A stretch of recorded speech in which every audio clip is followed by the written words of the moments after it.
Tout d'abord, l'actualité politique, 72 heures après l'adresse à la nation de Nouvel An du chef de l'État.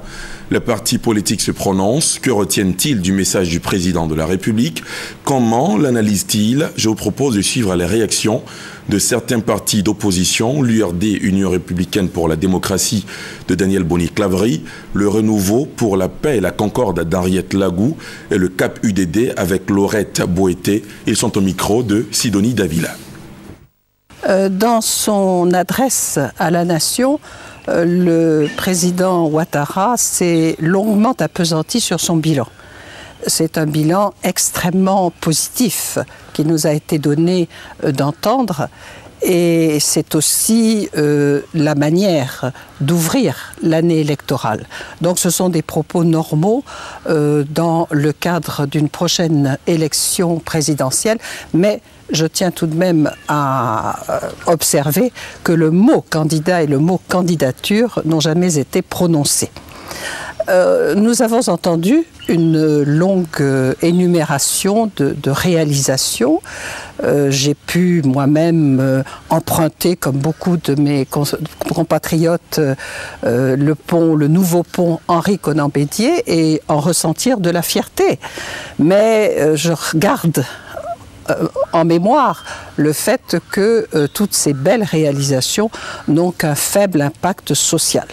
Je me réjouis de l'annonce faite par le président de la République de la reprise du dialogue politique.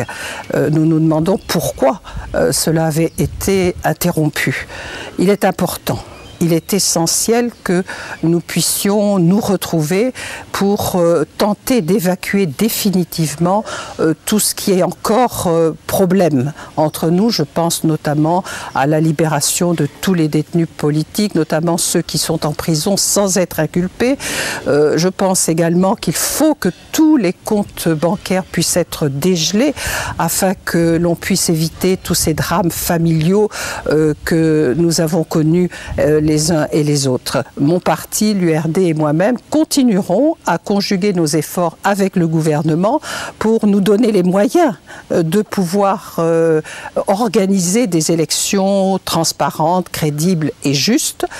Nous avons un défi en tant qu'Africains à relever, c'est celui de démontrer qu'élection ne rime pas forcément avec conflagration. Au plan économique, le président a peint un tableau très reluisant de la Côte d'Ivoire.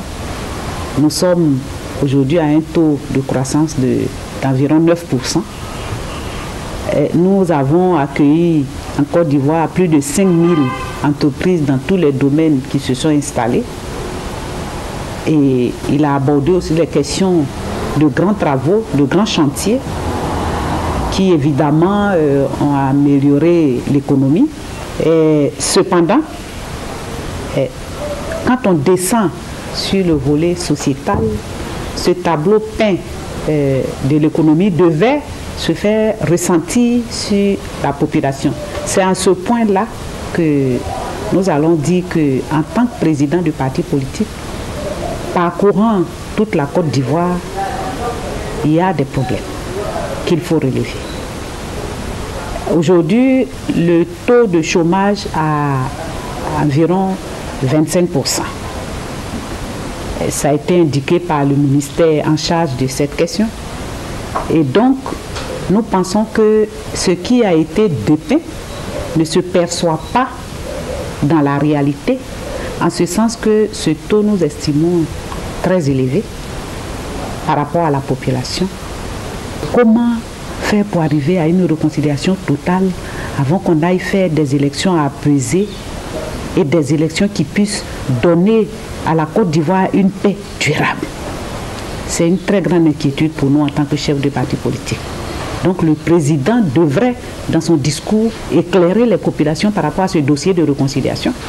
Le CAP-UDD est d'accord qu'il y a du positif dans ce qu'a dit le président de la République, mais nous disons le développement c'est bien, mais la base c'est l'unité. La réconciliation des Ivoiriens, si tout cela n'est pas réuni, il sera difficile pour les Ivoiriens d'apprécier à sa juste valeur tout ce positif du président de la République. Le président de la République a parlé d'élections apaisées. On ne peut pas aller aux élections sans financement. La constitution ivoirienne demande que les partis politiques soient financés. Nous sommes en période électorale.